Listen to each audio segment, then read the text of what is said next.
Bismillahirrahmanirrahim. Assalamualaikum warahmatullahi wabarakatuh.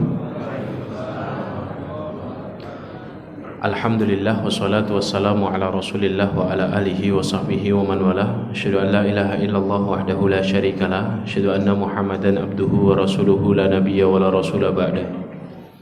Allahumma la sahla illa ma ja'altahu sahla wa anta in syi'ta taj'alul hazana sahla. Rabbi syrah li sadri wa yassir li amri wa hlul 'uqdatam min lisani yafqahu qawli. Allahumma la taj'al musibatana fi dinina wa la taj'al dunya akbara hammina wa la mablagha ilmina. Allahumma 'allimna ma yanfa'una wanfa'na bima 'allamtana wa zidna ilma wa jannibna ma yadurruna fi dinina wa dunyana ya rahman rahimin, amma ba'du. Ma'asyiral ikhwan wal akhwat, Bapak Ibu, saudara-saudari, sholihin sholihat yang dimuliakan Allah Ta'ala. Alhamdulillahirabbil alamin. Kita bersyukur kepada Allah Subhanahu wa Ta'ala atas nikmat dan karunia yang Allah berikan pada malam hari ini. Di beberapa menit ke depan sampai sholat isya, kita akan melanjutkan pembahasan kitab Riyadhus Shalihin sampai pada bab ke-11, yaitu bab mujahadah, bersungguh-sungguh dan berjuang dalam ibadah. Kita memohon taufik kepada Allah, semoga Allah memahamkan setiap ilmu yang kita pelajari dan Allah memudahkan langkah kita untuk mengamalkan ilmu yang kita pelajari. Amin, Allahumma amin. Salawat dan salam semoga senantiasa tercurah limpahkan untuk Nabiullah Muhammad sallallahu alaihi wasallam, para keluarga, para sahabat, para tabi'in, para tabi'ut tabi'in, dan orang-orang yang senantiasa istiqomah di atas jalan kebenaran. Ma'asyiral hadirin yang dimuliakan Allah, kita masih bersama hadis Abi Dzar Jundub bin Junadah radhiyallahu anhu, ketika beliau radhiyallahu anhu mendengar Rasulullah sallallahu alaihi wasallam meriwayatkan firman Allah Subhanahu wa taala dalam sebuah hadis qudsi, yaitu ketika Allah Subhanahu wa taala berfirman, "Ya ibadi, inni haramtu dzulma 'alan nafsi."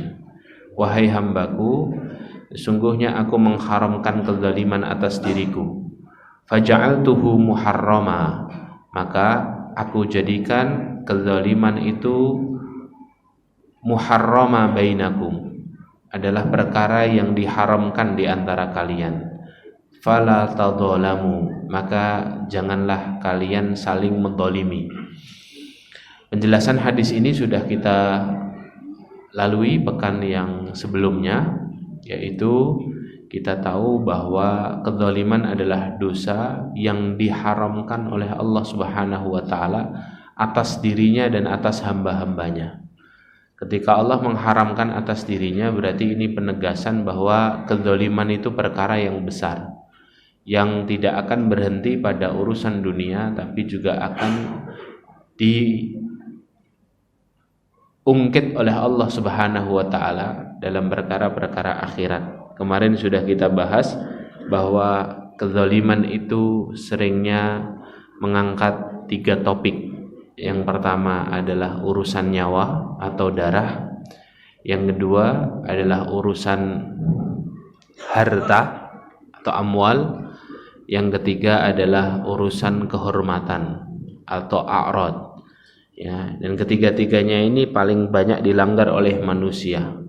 Maka kita berusaha untuk tidak jatuh pada keharaman, yaitu perkara zalim dalam urusan harta. Maka kita tidak boleh mengambil harta orang lain dengan cara yang batil, bermuamalah dengan muamalah yang halal, dan tidak masuk pada perkara yang syubhat apalagi haram. Kemudian yang kedua, perkara darah atau nyawa. Jangan sampai kita zalim dengan tangan kita, dengan kekuasaan kita, dengan kedudukan kita atas nyawa dan darah orang lain atau hak orang lain. Kemudian yang ketiga adalah kehormatan. Jangan sampai lisan kita ini mudah menjatuhkan kehormatan orang lain. Dan ketiganya itulah yang kemudian dijadikan perkara yang sering kali menjatuhkan seseorang nanti di akhirat, karena orang yang terzalimi pasti akan menggugatnya. Kemudian Allah Subhanahu wa taala melanjutkan, "Ya ibadi, kullukum dhallun illa man hadaituhu." Wahai hambaku, kalian itu dalam keadaan tersesat. Semua kalian dalam keadaan tersesat. Illa man hadaituhu, kecuali siapa saja yang aku beri hidayah. Semuanya dalam keadaan tersesat kecuali orang yang aku beri hidayah. Tersesat yang dimaksud di sini para ulama mengartikan jadi satu di antara dua makna. Tersesat maksudnya sebelum datang risalah dan datang diutusnya para nabi dan para rasul. Manusia itu dalam keadaan tersesat. Maka diutus nabi untuk menyampaikan risalah, diutus rasul untuk menyampaikan pesan-pesan langit. Kemudian diturunkan Al-Quran untuk membimbing dan menjadi aturan serta syariat hukum untuk kita hidup di dunia ini. Atau makna yang kedua, kullukum dhalun, ya, kalian dalam keadaan tersesat di sini maksudnya adalah kita ini benar-benar dalam keadaan tidak tahu arah kalau tidak ditolong oleh Allah Subhanahu wa ta'ala. Sekedip mata saja perkara kita ini dilepaskan oleh Allah Subhanahu wa ta'ala dari mengurus kita, maka sungguh kita dalam keadaan tersesat. Jadi semua kita ini dalam pengurusan dan dalam pemeliharaan Allah Subhanahu wa ta'ala. Kita tidak bisa mengandalkan kecerdasan kita. Kita tidak bisa mengandalkan kebaikan kita, kejeniusan kita, ilmu yang kita punya, karena sesungguhnya ilmu yang kita miliki itu hanya sebatas ilmu sedikit dari hamparan lautan ilmunya Allah yang sangat luas dan dalam. Maka inilah yang kemudian menjadikan kita paham bahwa kita ini sangat butuh kepada Allah Subhanahu wa ta'ala. Kita ini dalam keadaan lemah. Antumul fuqara, kata Allah. Kalian ini orang-orang fakir. Kalian ini orang-orang butuh, kata Allah. Ya, wa nahnul aghniya, adapun kami zat yang maha kaya, kata Allah. Wallahu ghaniyun karim, Allah zat yang maha ghani dan Allah maha dermawan. Allah itu zat yang maha kaya. Makanya di sini Allah Subhanahu wa taala menekankan, kalian ini dalam keadaan butuh. Ya, kalian ini dalam keadaan butuh hidayah, butuh petunjuk. Ya. Fastahduni, maka mintalah petunjuk kepadaku. Ahdikum, niscaya aku akan memberimu petunjuk. Fastahduni ahdikum, niscaya aku akan memberimu petunjuk. Jadi inilah kebutuhan kita sejatinya. Dari semua kebutuhan dunia, kita butuh yang namanya kebutuhan hidayah. Kita butuh petunjuk kepada Allah Subhanahu wa ta'ala, sehingga setiap urusan kita ini ditolong Allah. Makanya ada satu zikir yang selalu diingatkan oleh Rasulullah, dibaca di setiap pagi dan setiap sore. Satu kali saja dibacanya. Apa? Zikir ya hayyu ya qayyum birahmatika astaghits aslih li sya'ni kullahu wa la taqilni ila nafsi tarfata ainin. Wahai zat yang maha hidup, wahai zat yang maha berdiri sendiri, dengan rahmatmu aku memohon, aslih li, perbaiki untukku, sya'ni kullahu, semua urusanku, wala taqilni, jangan kau wakilkan kepada diriku, wala taqilni ila nafsi, jangan kau wakilkan kepada diriku setiap urusanku, tarfata ainin, walaupun sekedip mata saja. Jadi urusan-urusan kita itu semuanya atas petunjuk Allah, semuanya atas pemeliharaan Allah. Setiap jam, 24 jam, semuanya atas pemeliharaan Allah. Kulla yaumin huwa fi sya'nin, setiap hari Allah sibuk mengurus hambanya. Ini menunjukkan kepada kita bahwa urusan kita ini di bawah dan di dalam kuasa Allah Subhanahu wa ta'ala. Ya, makanya disuruh minta hidayah. Maka di antara doa yang sering dianjurkan oleh para ulama adalah doanya Ashabul Kahfi yang dituliskan Allah di dalam Al-Quran di Al-Kahfi ayat 10 itu ya. Apa kata Ashabul Kahfi? Rabbana atina min ladunka rahmah wa hayyi lana min amrina rasyada. Setiap kali kita ini dalam kondisi butuh petunjuk, butuh pertolongan Allah, jangan lepaskan doa ini. Bagus kalau doa ini didawamkan di waktu-waktu mudah, agar Allah terus membimbing kita walaupun kita berada di masa-masa atau di waktu-waktu sulit.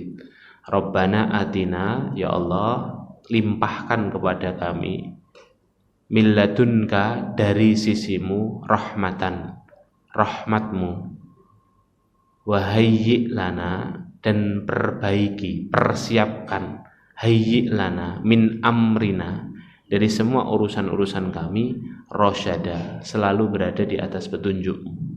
Pastikan ya Allah setiap urusanku itu selalu atas bimbinganmu, atas petunjuk darimu.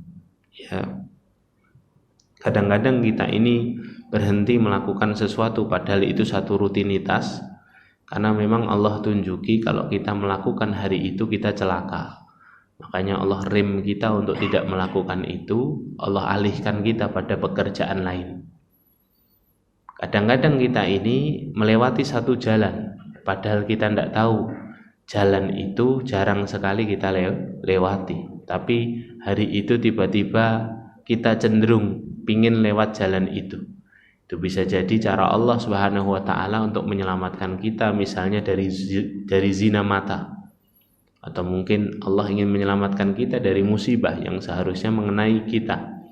Kadang-kadang ada perkara-perkara seperti ini, yang itu semuanya adalah kecondongan hati, dan kita tahu bahwa hati kita ini dalam genggamannya Allah.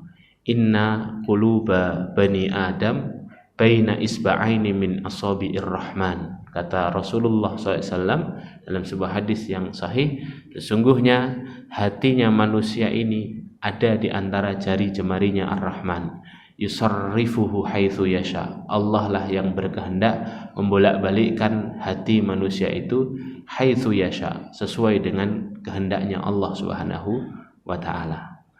Maka di sini Allah perintahkan fastahduni ahdikum, mintalah bimbingan kepadaku, mintalah petunjuk kepadaku, mintalah hidayah kepadaku, ahdikum, niscaya aku akan beri kalian petunjuk. Kemudian kalimat berikutnya, ya ibadi kullukum ja'i', wahai hambaku, kalian ini semuanya dalam keadaan lapar. Illa man at'amtuhu, kecuali yang aku beri makan. Semuanya kalian dalam lapar, dalam keadaan lapar, kecuali orang yang ku beri makan. Fastat'imuni ut'imkum, maka mintalah makanan kepadaku, niscaya aku akan berikan makanan itu kepada kalian. Ya. Bahasa yang dipilih oleh Rasulullah dalam hadis qudsi ini adalah bahasa yang paling mudah. Makan ini tentunya bukan perkara makan saja, tapi perkara rizki lebih utamanya. Bahkan lanjutan firman Allah dalam hadis qudsi ini, ya ibadi kullukum arin, wahai hambaku, kalian semuanya ini dalam keadaan apa? Arin, telanjang. Illa man kasautuhu, kecuali yang aku beri pakaian. Fastaksuni aksukum, maka mintalah pakaian kepadaku, niscaya aku akan memberimu pakaian. Kenapa makanan dan pakaian yang disebutkan oleh Rasulullah dalam hadis ini ya meredaksikan makna yang Allah sebutkan dalam firman-Nya? Karena memang dua kebutuhan ini dua kebutuhan yang paling primer hadirin, ya, makanan sama pakaian. Maka sejatinya Allah di sini seakan-akan ingin berkata kepada hamba-hambanya, kalau kamu butuh rezeki, rezeki itu datang dari sisiku. Akulah yang mengatur rezeki, akulah yang menjamin rezeki untukmu. Ya. Innallaha huwar razzaqu dzul quwwatil matin. Allah itu zat yang razzaq, menjamin rezeki, dzul quwwatil matin, yang memiliki kuasa dan kekuatan, dan juga maha maha perkasa. Allah itu zat yang maha kuat. Semuanya ada dalam tangan dan kuasanya Allah Subhanahu wa taala. Tidak ada satupun makhluk yang tidak diizinkan Allah Subhanahu wa taala hidup di atas muka buminya Allah, kecuali pasti makhluk tersebut pasti sudah diambil jatah rezekinya. Tapi karena dia ini diizinkan Allah hidup di atas muka buminya Allah, pasti dijamin rezekinya oleh Allah Subhanahu wa taala. Maka lagi-lagi hadirin, ini menunjukkan bahwa kita ini butuh Allah Subhanahu wa taala. Makanya ada satu perkataan ulama yang sangat baik untuk kita bahas pada kesempatan kali ini. Ada ulama itu yang bilang begini, kita ini dalam segala kondisi butuh Allah Subhanahu wa taala. Selamanya kita butuh Allah Subhanahu wa taala. Maka jika kita tidak mendekat kepada Allah secara sukarela, jika kita tidak kembali kepada Allah secara sukarela, maka pasti kita akan kembali kepada Allah secara terpaksa. Kenapa? Karena setiap kita ini semuanya butuh Allah. Kalau tidak kembali secara sukarela, pasti kembali secara terpaksa. Ya. Ada keluarga kita yang masuk rumah sakit, dokter sudah lepas tangan, dokter sudah bilang ini kami sudah menyerah, ikhtiar kami sudah sempurna, ikhtiar kami sudah maksimal Pak Bu, ini sudah kita kembalikan kepada Allah Subhanahu wa taala. Kita lihat di layar denyutnya semakin melemah, hembusan nafasnya juga semakin melemah, nadinya terlihat di monitor. Kita sebagai anaknya atau kita sebagai saudaranya, orang terdekat orang yang sakit ini, apa kalimat pertama yang akan kita ucapkan? Kalimat pertama yang akan kita ucapkan, ya Allah. Dalam kondisi seperti itu mesti kita ingat pertama kali Allah, karena sudah tidak ada yang bisa membantu. Ya Allah. Dengan terpaksa kita diminta untuk memanggil Allah, ya Allah. Seorang penumpang pesawat terbang, ketika dia hendak bersafar menuju kota tertentu, maka tiba-tiba pilot dari depan mengumumkan kepada seluruh penumpang, mohon maaf Bapak Ibu penumpang, ada keadaan darurat, kami belum bisa mendarat karena roda pesawat macet, tidak bisa keluar. Kami akan terus melayang-layang di udara sampai kemudian problem ini selesai. Mohon doa dari semua penumpang agar kondisi ini cepat terselesaikan. Mohon tenang dan semuanya berdoa kepada Allah, berdoa kepada Pencipta. Dalam kondisi seperti itu, yang tadinya kita sudah membayangkan beraktivitas di kota tujuan, bertemu orang-orang yang kita cintai dan kita sayangi di rumah kita, maka kemudian semua nama orang kita cintai itu hilang. Yang tersisa hanya satu nama, ya Allah. Seorang petani, ketika petani itu butuh hasil panennya, karena dia butuh untuk makan, dia butuh untuk menyekolahkan anaknya, dia butuh untuk kebutuhan keluarganya, tapi di satu waktu yang sama ternyata air langka, paceklik panjang, dia tidak bisa berbuat apapun, modalnya semuanya sudah digunakan untuk beli bibit dan untuk sawahnya. Maka dalam kondisi seperti itu yang ia ingat hanya satu nama, ya Allah. Ya Allah. Ada seorang pemuda hijrah di kota Solo ini yang dulu beliau itu hijrah gara-gara kerja di kapal pesiar. Nah, saya cerita ya. Kerja di kapal pesiar, kemudian tidak pernah sholat, jadi namanya kapal pesiar.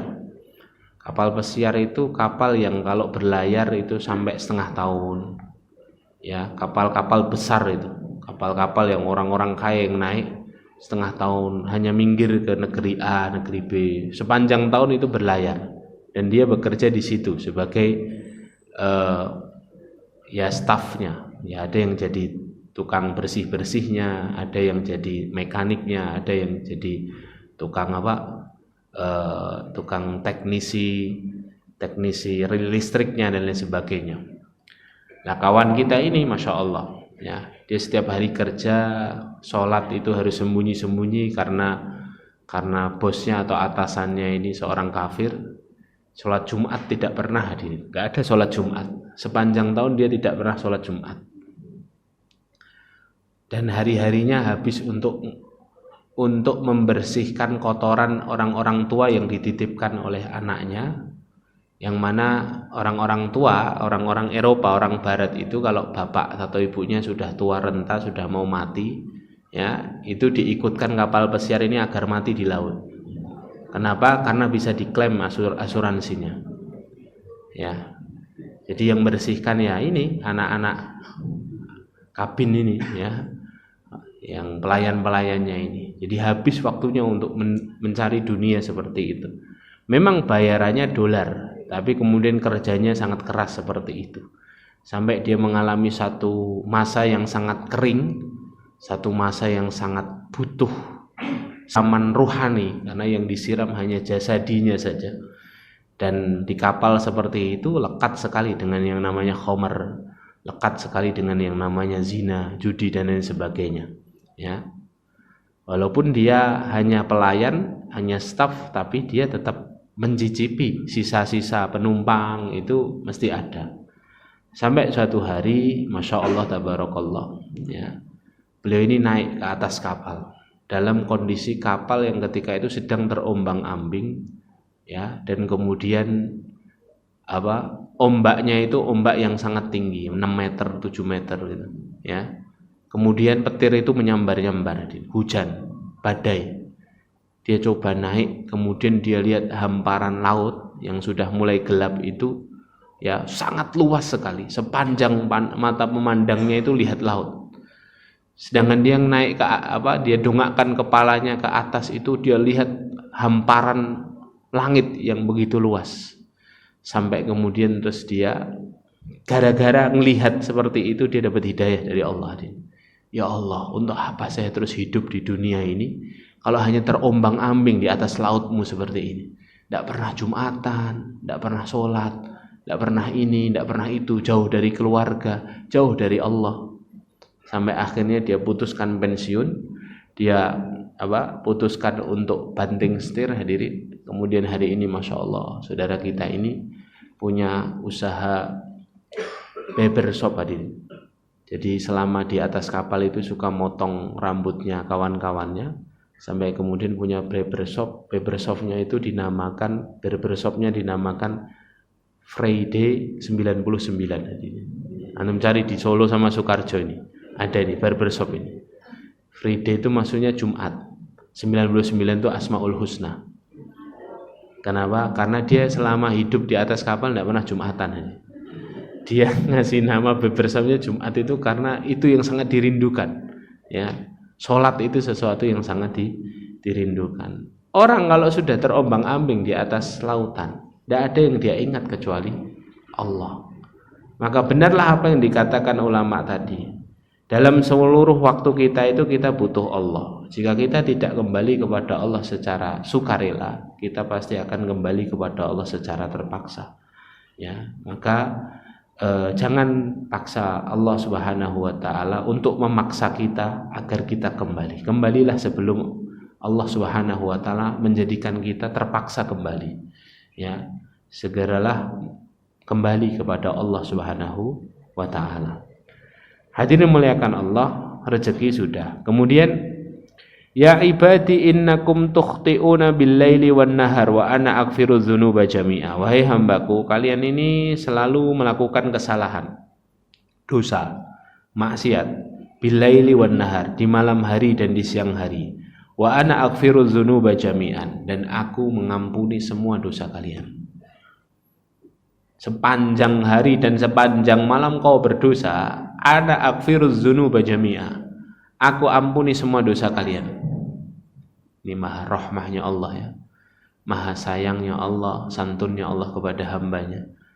Allah menerima taubat dan Allah mengampuni dosa-dosa hambanya. Maka apa kata Allah? Fastaghfiruni aghfir lakum. maka beristighfarlah, mohonlah ampun kepadaku, niscaya aku akan mengampunimu. Kemudian hadirin muliakan Allah, lanjutan hadisnya. Kalau ini insya Allah sudah pernah kita bahas ya, tentang luasnya ampunan dan luasnya maghfirah Allah Subhanahu wa taala. Ya. Selama nyawa belum lepas dari raga, maka pintu tobat dari Allah Subhanahu wa taala terbuka luas. Bahkan Ibnu Katsir rahimahullahu taala beliau mengatakan ada 2 waktu yang Allah bentangkan dalam hidup kita ini, yang mana di 2 waktu itu Allah banyak sekali membebaskan hamba-hambanya dari api neraka. 2 waktu itu apa? 1, hari Arafah. Hari apa? Arafah. Terutama untuk orang yang berhaji. Makanya al-hajju Arafah. Kata Rasulullah, haji itu intinya di wukuf di Arafah itu. Kenapa? Karena di waktu itu Allah membebaskan banyak sekali hamba-hamba dari api neraka. Makanya orang yang berhaji dan hajinya mabrur, apa kata Rasulullah? Al-hajjul mabrur laisa lahu jazaa'u illal jannah. Orang yang hajinya mabrur itu tidak ada balasan yang lebih besar kecuali surga, karena sudah bebas dari neraka. Ya. Dan amalan yang paling ditekankan ketika wukuf di Arafah apa? Istighfar, taubat kepada Allah, memperbanyak istighfar, memperbanyak taubat, mengingat dosa, muhasabah. Itu amalan yang paling ditekankan. Ya, itu waktu yang pertama. Waktu yang kedua apa? Ramadan. Kalau Arafah itu hanya 3 jam atau 4 jam, Ramadan itu 30 hari. Allah membentangkan pintu rahmatnya dan pintu maghfirahnya, pintu ampunannya selama 30 hari. Kalau ibarat wali kota itu open house 30 hari. Siapapun rakyatnya boleh datang. Siapapun warganya boleh datang mengadukan apapun yang dia masalahkan dan akan diselesaikan oleh wali kotanya. Nah, ini ibarat open house itu 30 hari. Waktunya lebih panjang dari sekedar hari Arafah. Dan Ramadan ini sudah ada di depan mata kita. Makanya ini kita harus manfaatkan ini. Dosa kita ini berjibun banyak, menumpuk hadirin. Kita ini berpindah dari satu dosa ke dosa yang lain. Banyak dosa yang belum kita istighfari, banyak dosa yang gagal kita tobati. Kalaupun sudah tobat, kadang tobatnya tidak nasuha. Kalaupun sudah istighfar, kadang istighfarnya tidak sempurna. Ya, makanya ini Ramadan sudah hitungan jari hadirin. Sudah tinggal ini 3 ya, 4, 5, 6. Ini tanggal berapa nih? 4. 5, 6, 7, 8, 9, 10, 11 7 hari. Muhammadiyah 7 hari. Ya, kalau sidang isbat tunggu antara 11 atau 12. Ya, seminggu lagi, sepekan lagi. Ini kita harus manfaatkan untuk mendapatkan taubat, mendapatkan maghfirah, ampunan dari Allah Subhanahu wa taala. Ini kita cepatkan karena bab ini sering kita bahas. Lanjutnya ya. Ya ibadi, wahai hambaku, innakum lam tablughu durri fatadurruni walan tablughu naf'i fatanfa'uni. Kata Allah, wahai hambaku, sesungguhnya engkau semua itu tidak dapat membahayakan aku. Maka andai pun dapat, andai kata dapat, tentu engkau semuanya akan membahayakan aku. Ya. Dan engkau semua itu tidak akan memberikan manfaat untukku. Ya. Jadi kamu ini nggak bisa membahayakan aku, kamu juga tidak bisa memberikan manfaat kepada aku, kata Allah. Ya ibadi, dijelaskan lagi sama Allah. Lau anna awwalakum wa akhirakum wa insakum wa jinnakum kanu ala atqa qalbi rajulin wahidin minkum ma zada dzalika fi mulki syai'a. Wahai hambaku, kata Allah Subhanahu wa taala, andai kata orang yang paling pertama diciptakan sampai orang yang paling terakhir diciptakan dari golongan manusia dan dari golongan jin bersatu padu seperti hati seorang yang paling bertakwa dari antara kalangan kalian. Hal itu, kata Rasulullah, tidak akan menambah kemuliaan dan keagungan sedikit pun dari kerajaanku. Jadi kalau semua orang kumpul, kualitas semua orang itu sama seperti kualitasnya orang terbaik dan tertakwa di dunia ini. Semua sama. Itu, kata Allah, tidak nambah kemuliaanku sedikit pun. Tidak nambah keagungan kerajaanku sedikit pun. Ya. Sebaliknya, kata Allah Subhanahu wa taala, ya ibadi, law anna awwalakum wa akhirakum wa insakum wa jinnakum kanu ala afjari qalbi rajulin wahidin minkum ma naqasa dzalika min mulki syai'a. Kalau seandainya semua manusia, semua orang di antara kalian, dari yang pertama diciptakan sampai yang akhir zaman nanti, dikumpulkan di satu tempat dari kalangan manusia dan kalangan jin, semuanya dalam wujud orang yang paling bobrok sedunia. Siapa orang yang paling kafir sedunia? Siapa? Taruh kata Fir'aun. Semua orang itu kayak Fir'aun, kata Rasulullah, kata Allah Subhanahu wa taala. Semua orang itu jadi orang yang paling afjar, orang yang paling ajrom, orang yang paling durhaka, orang yang paling celaka, orang yang paling jahat di dunia ini dikumpulkan dalam satu tempat, semuanya orang dalam keadaan baik, ya. Hal itu tidak akan mengurangi keagungan sedikit pun dari kerajaanku, kata Allah. Tidak ngefek, kata Allah. Sedikit pun tidak mengurangi kemuliaan Allah Subhanahu wa taala, sebagaimana semua orang baik itu tidak menambah kemuliaan Allah Subhanahu wa taala balang sedikit. Kemudian Allah katakan,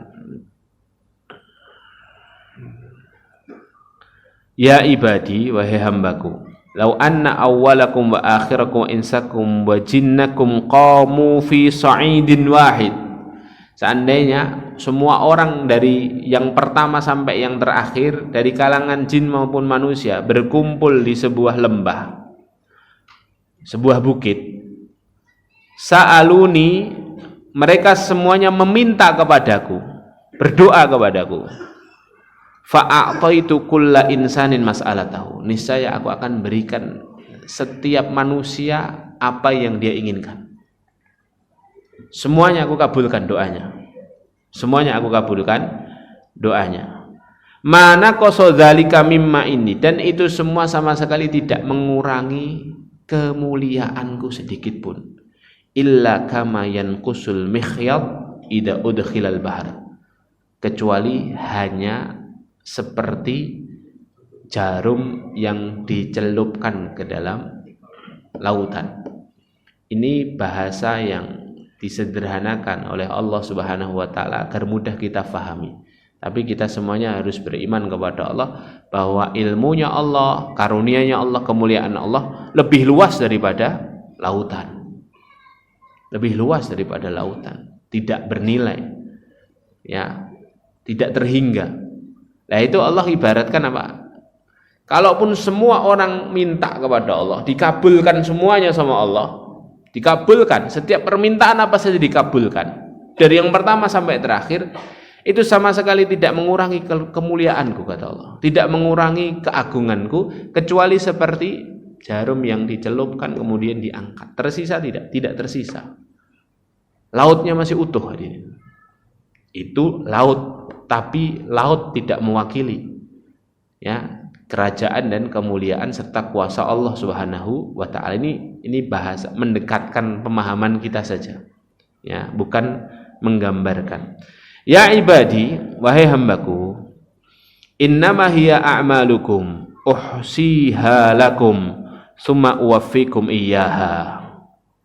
Wahai hambaku, sesungguhnya amalan-amalan kalian itu, amalan-amalan kalian yang kalian usahakan sama di dunia, uhsiha lakum, semuanya akan kami hitung untukmu.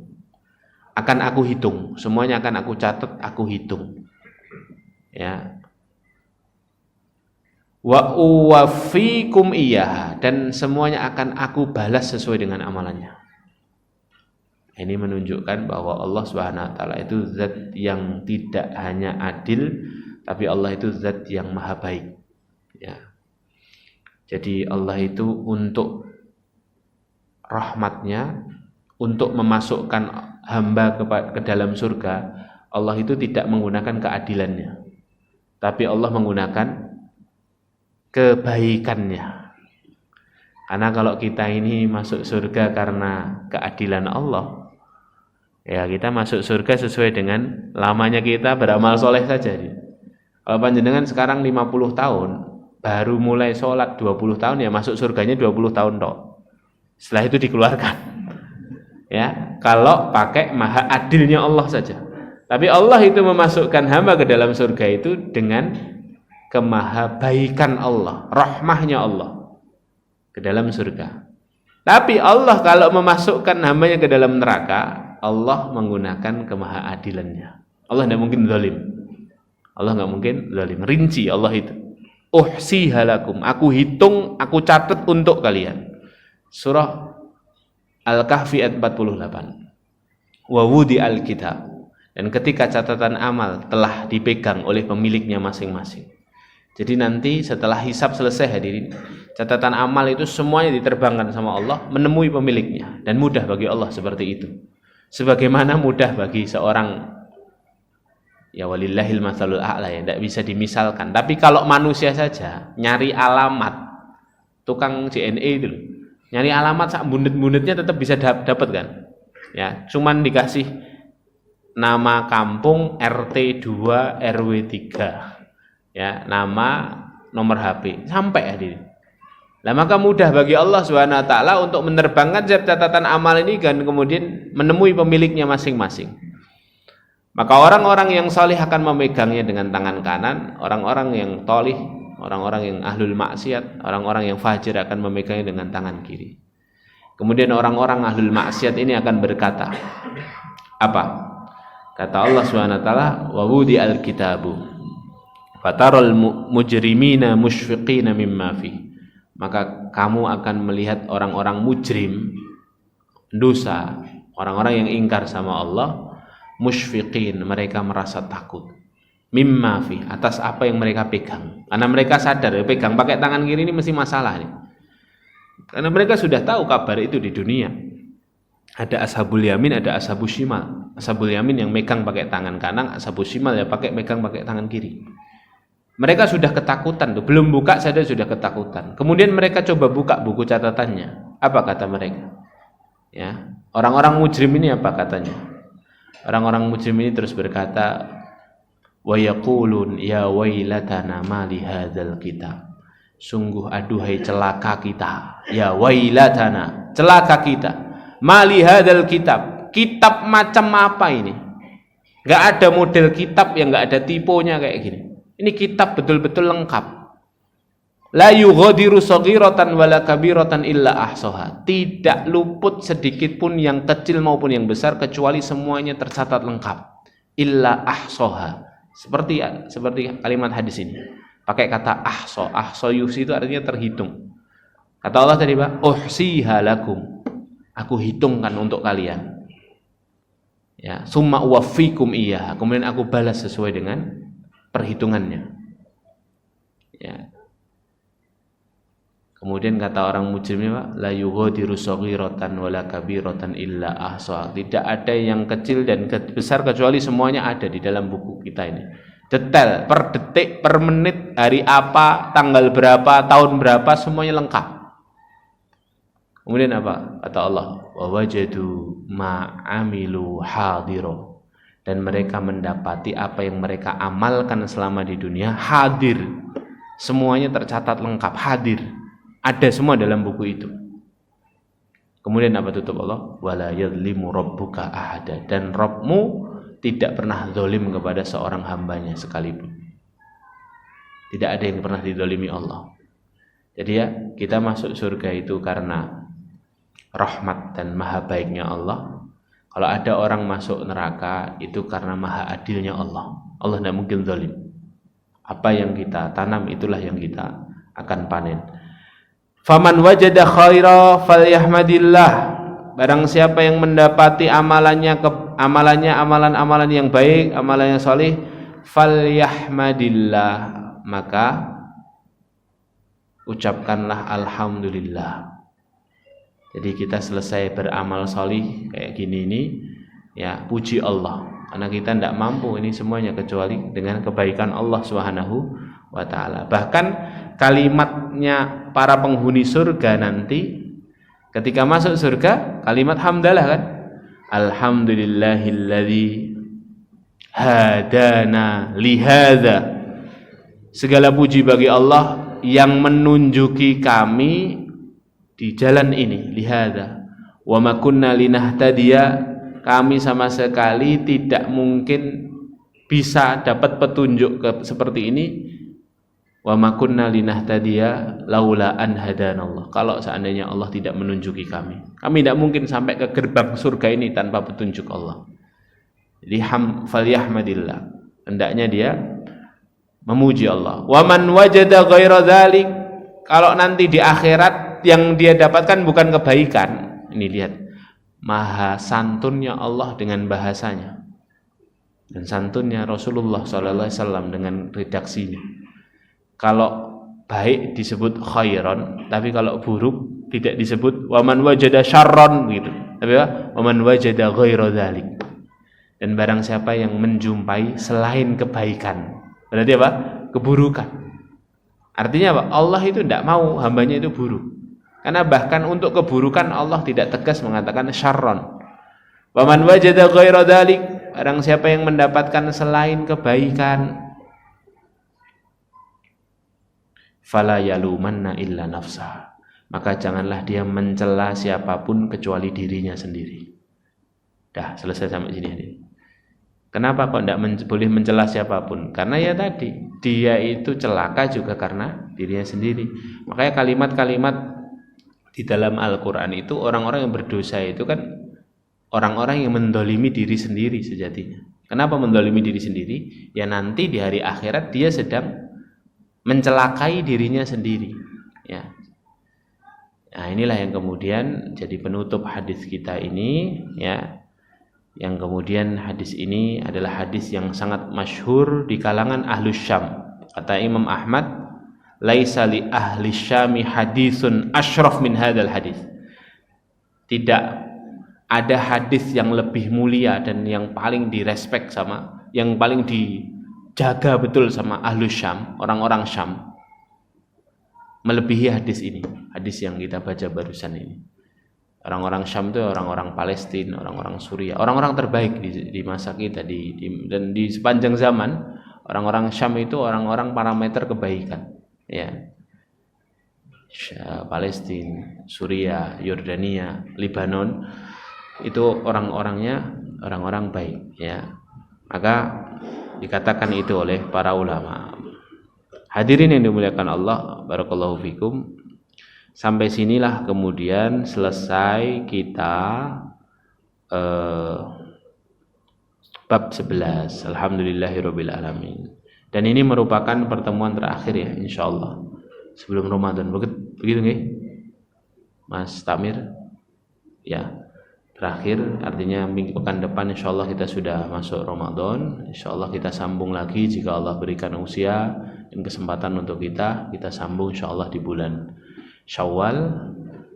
Mari kita persiapkan Ramadan sebaik mungkin, ya. Kita persiapkan mental, fisik, juga ibadah-ibadah kita persiapkan dengan ilmu yang terbaik untuk meraih banyak ampunan, banyak kebaikan di bulan Ramadan. Insyaallah Masjid Nurul Huda ada program-program yang menarik, nanti silahkan simak di